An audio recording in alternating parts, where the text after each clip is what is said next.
All right, good morning. Rainy day here in Western Maryland, so we're gonna try to spend a little time and talk about the next book in the series, Fat Cat. It's say it's a cold and rainy day here, so um, great opportunity for doing inside work. Mm, coffee. Okay.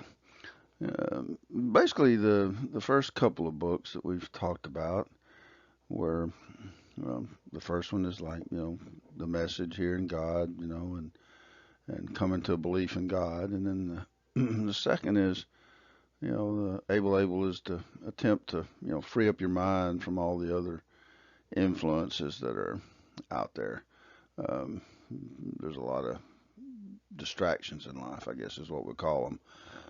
People, their jobs, their careers, whatever.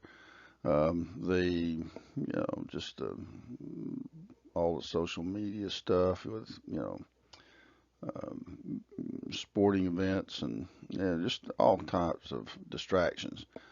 Um, what you need to do as a new Christian or even as a old Christian is you should be plugging into God. That should be your source for everything that matters. Not that you can't have fun and do fun things and go places and visit and that kind of stuff.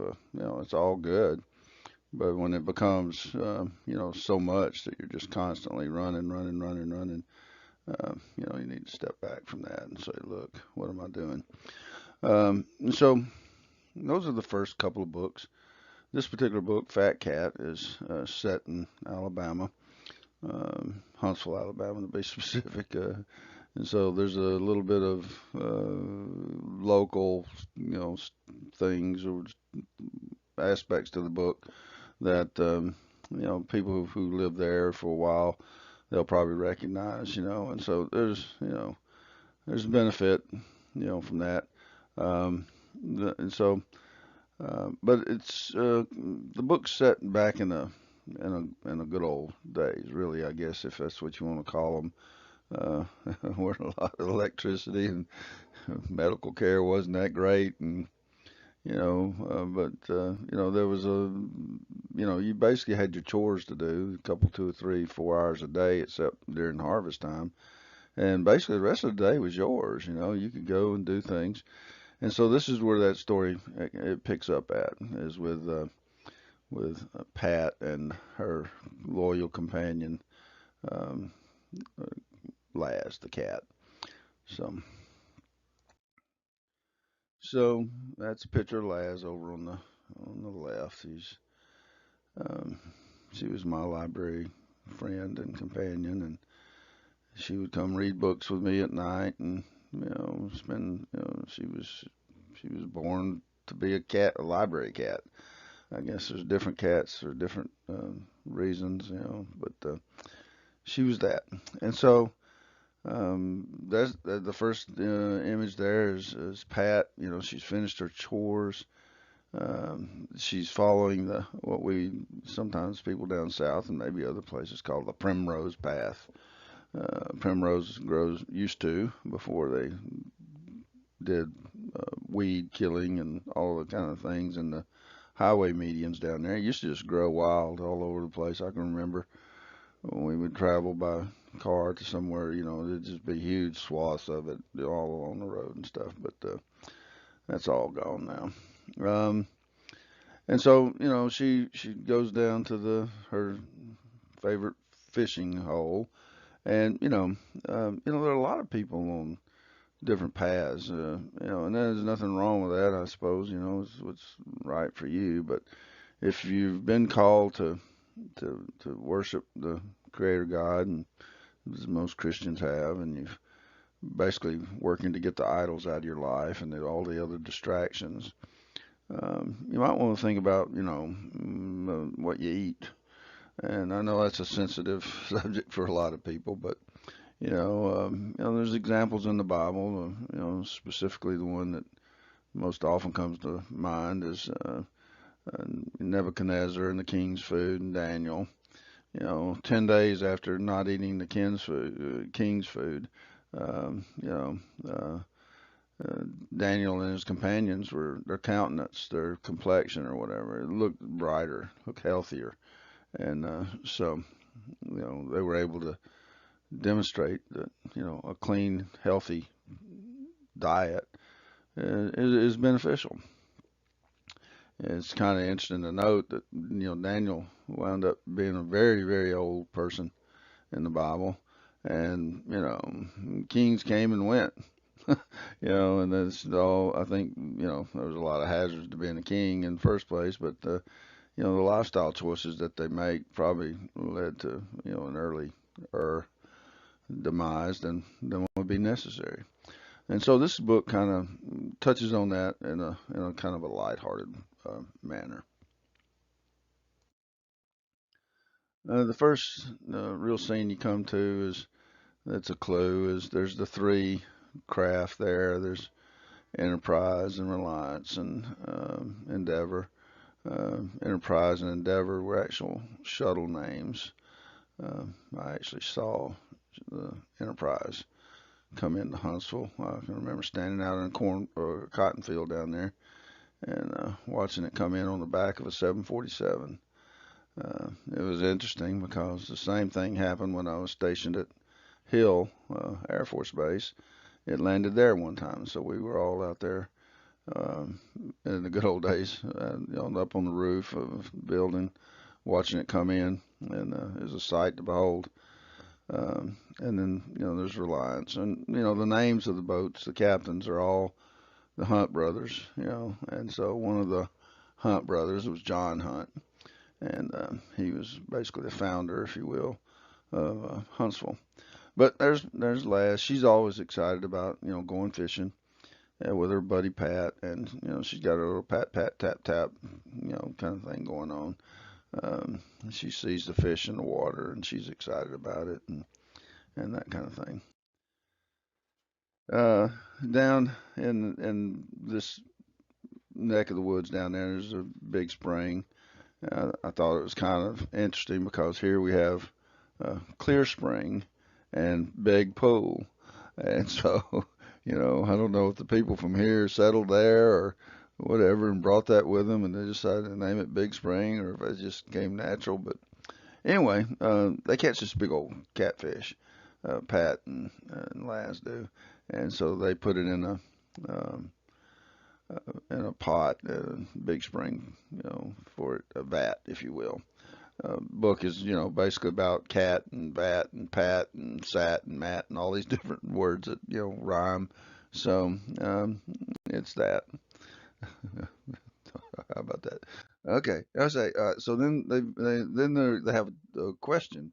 It's kind of interesting. Laz knows exactly what to do with it, but Pat, she's kind of wondering, well, what do we do with this fat cat? We've caught this fat cat, and we now have a choice to make. I mean, because basically it came down there to catch brim, crappies and stuff. Those are clean fish with scales and fins that you can eat. But well, what do we do with this fat cat? So she's kind of pondering that. So um, wouldn't you know it, in comes Matt. Uh, he's a hunter. He's seeking people to bring a message of a healthy lifestyle choice.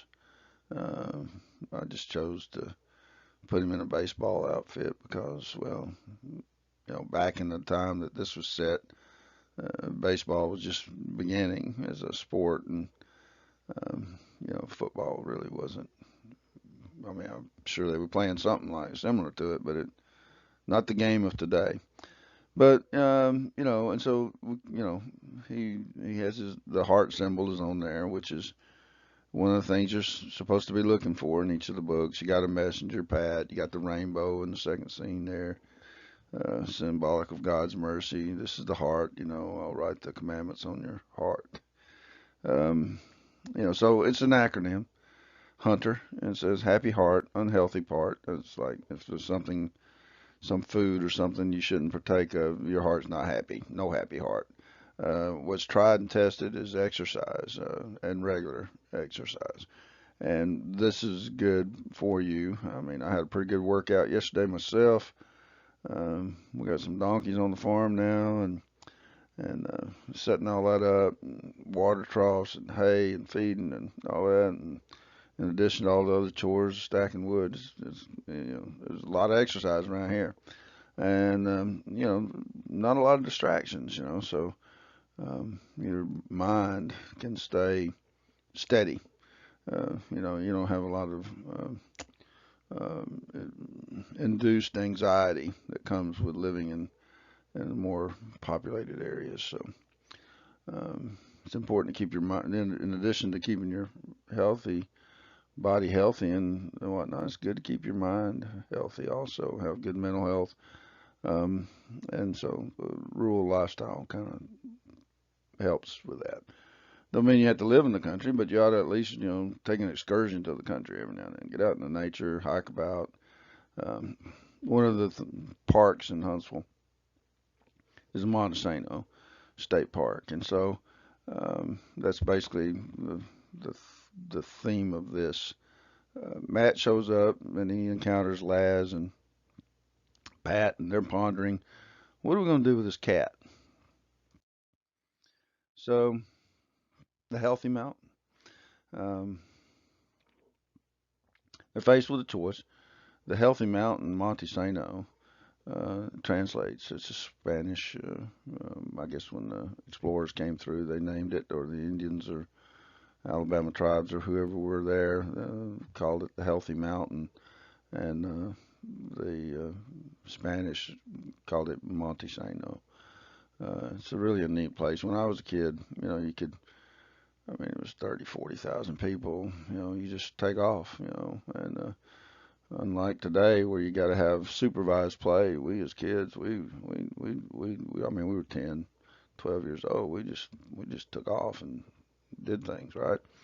And I can remember one day, I don't remember the exact day, but I remember we all took off. There was a bunch of us and decided to hike up the side of the mountain, and you could do that, man. We were just going up there, cutting through yards, and we could see the cross up on the top of the mountain, and so it was easy to keep your bearings. But there's all kinds of neat stuff up there. There's 3 caves and things of that nature, which now that I think about it, might want to put into a book at some point in the future. But 3 caves was kind of a neat place, and Monte Sano, and as kids, everybody kind of follows their own path, and I can remember, I got there first, for whatever reason, I managed to do that, and I got there and I found this cross, and it's huge, and it's a 20, 30, 40 foot high cross. It's pretty good. You can see it from the surrounding countryside. So, and I remember putting my hands on it, and wow, that was an experience.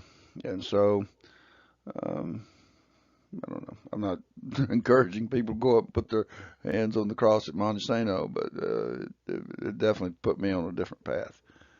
And so you got a couple of choices in life. You can follow the healthy mountain approach, or you can go to Pat's left here. There's a path that leads to Healthy Mountain. There's also a path that leads to Little Rock, and it's the other direction. And Little Rock is a pebble, okay. And so, but then healthy animals, people, I don't know anyone who eats skunk, but I'm sure someone may eat it. But there's squirrels and there's rabbits and turtles and those kind of animals, and I know people who eat those. As a kid, I can remember eating squirrels, right? So I'm not like a person who never ate anything unclean or unhealthy. Okay, it was something that as I progressed in my spiritual development, I changed. You know, and it's not just it's not just me who myself that changed. I've known others who've had similar type experiences, and I actually worked with a fella, and I don't know, it wasn't anything I did. He, through his own church or whatever, they decided they would try clean diets that were just, identified, prescribed by the Bible. I hate to use the words prescribed, but, there's actually a good indication that the Bible wants you to, stay clean and keep your temple clean. And, I left there, and a couple years later, he called me up. And he said, he was wanting to talk to me about some things. And along the way, he mentioned that, oh, wow, my mind is clear now. And so I'm like, well, that's what happens. And, even like with Daniel now, within 10 days, whatever. But it takes a while to get the unhealthy things out of your mind, out the chemicals and the that doesn't just happen overnight. And so it's a lifestyle choice. You got to choose to eat healthy, exercise, and get that stuff out of you. I read that the marrow in your bones renews about every 7 years or so. So if you've been eating unclean foods your whole life, it's gonna take at least 7 years to renew the marrow in your bones. It's just my thought process. Maybe I don't know. Maybe it happens quicker than that. I don't know.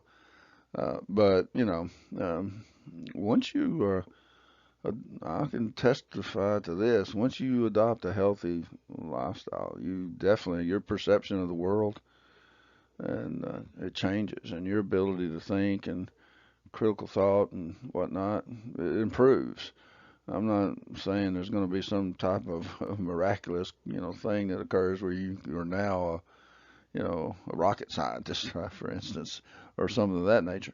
But yeah, you're gonna see things differently, and you're gonna be better for it. I'm 67. I don't take any drugs. I'm not on any medications. Nothing. Um, Praise God and hallelujah, right? So, um, but anyway, um, so that's that. And it's kind of an interesting situation here with this page. So, they're down there. There's Pat and Laz, and the gnats are the flying, and anyone knows that around the water they kind of have a tendency to, mosquitoes and gnats and dragonflies. And I chose gnats because it rhymes with, fat and cat and bat, and so. But yeah, there's other bugs. And the bats, they just kind of skim across the surface occasionally. They'll come down out of they eat a lot of mosquitoes. They're beneficial creatures, but not something you'd want to eat on a regular basis, right? I mean, and so that's what Matt is basically attempting to communicate is a king cat. He's the big cat. And, there's always a big cat in the water somewhere. He's been there, a long time. And, I mean, it's the stuff of legends down there, but the guys that go down on the Tennessee and work on the dams and things, they say there's, catfish down there as big as the refrigerators and stuff. So, big cats. Been around a long time. Those guys. The story is, I don't know, how true it is, but those guys actually get extra pay to go down there. I can understand why. When you get the fish, it's that size. They're just hungry, right? And so anyway, this big old king cat just he jumps out of the water and gets himself a bat, and Pat and Laz are just astonished. They're like, wow, and I guess they'd never seen anything such as that before. So anyway, so it's during this uh, time that Pat she's sitting there and she's got her lunch and Laz in this particular clip you can see she's intently gazing still at the big spring vat that has they've now named the cat Nat, so Nat, which is kind of another, there's gnats that fly and then there's gnats that are short for the name like Nathaniel. And so, yeah, it's kind of, hopefully it helps kids learn that, words that sound the same but mean different things and, that kind of thing. But at the same time, it's teaching a lesson. I mean, you can see Pat, she's got her healthy lunch there. She's got, nutritious things like fruits and and that's bread, not donuts. Well, nothing wrong with donuts either. I mean, you got to have a few simple pleasures in life, right? Just kind of kind of hold yourself back some too, if you can. I mean, whatever. So, but they're sitting there, and you can tell, there's a theme in a lot of these books, and you kind of picked up on it if you saw the Abel clip. Pat's barefoot. And the reason why, characters barefoot in the story is, well, first of all, it's fun to go walk around barefoot. As kids, we walked around barefoot, all the time. I can remember summers it was so hot that we'd run from one shade tree to the other just because the road, the blacktop, was a hot stuff. But when you're out on the ground, it's not like that at all, and it's actually kind of fun. I don't know how safe it is these days to do that, but we did it a lot, and we had fun. I guess uh, you know when you're kids and you're growing, you go through a pair of shoes and nothing flat, right? So uh, anyway. So eventually, she decides, okay, this is probably not, the best choice to do, and to eat this catfish, and Matt, he convinces her. He's like, look, if you don't eat cats and you don't eat bats and things of that nature, why would you eat that? And so she sets it free, and because she said, she now has knowledge, well, she now has shoes. And so once you get knowledge or you get information that helps make for a better situation, you get shoes on your feet. And so she got the illustrator picked out the red color. Wasn't anything I did. Nothing. No correlation there to ruby red slippers or anything like that. But yeah, she was up with red slippers, uh, on her feet. I'm not even sure if they had that kind of thing back then, but I thought, well, it's a nice touch, and so I didn't. I just said okay. But yeah, and so Laz, you can see they got a string of brim and crappies there, and Laz is still focused on the fish. She's thinking, I'm gonna get a fish sandwich out of this someday, somehow. So they set Nat free, which is a good thing because Nat, he should be free, okay, or she, I guess, whatever.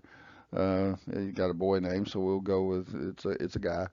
And so, but yeah, they set him free.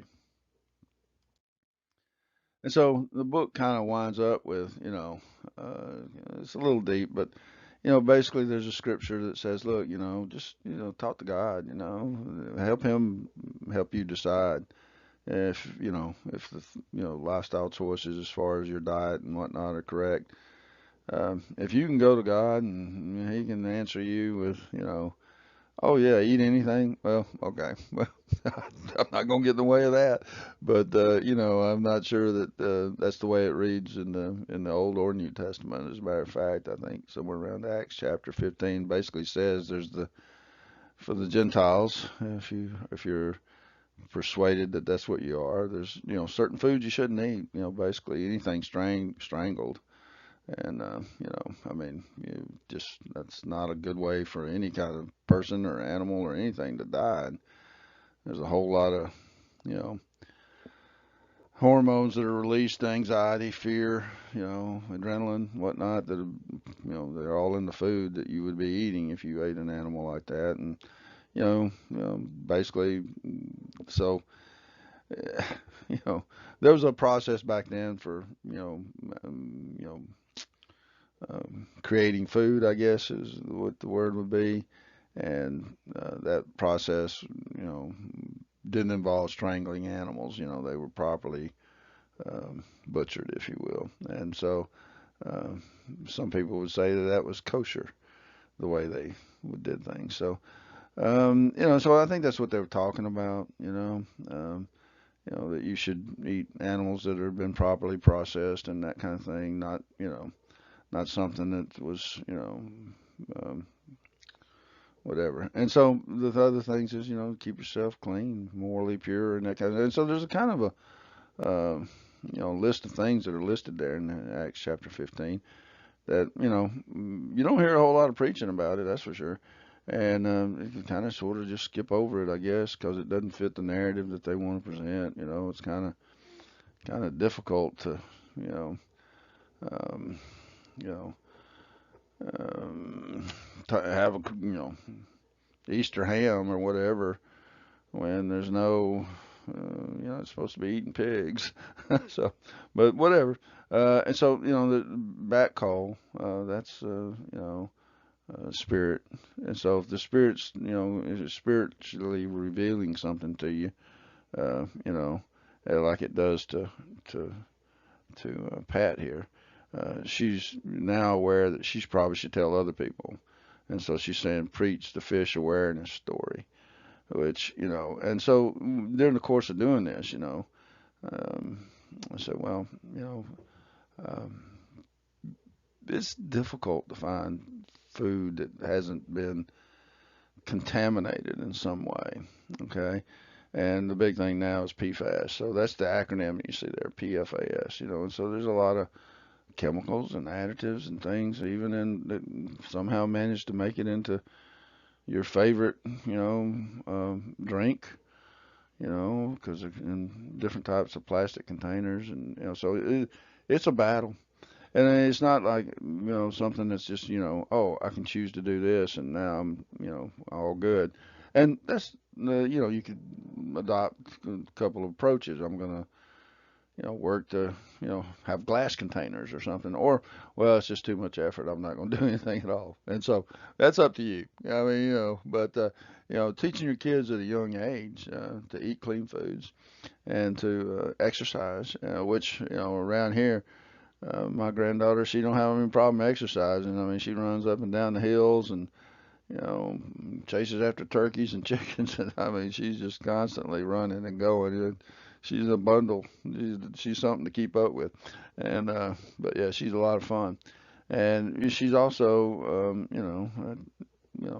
there's things that she wants to eat, like, she finds all kinds of things out there, bugs and berries and stuff. And it's like, okay, well, get the bugs off the berries before you eat them, because you don't want to necessarily eat bugs, but berries are good, right? So it's that kind of thing.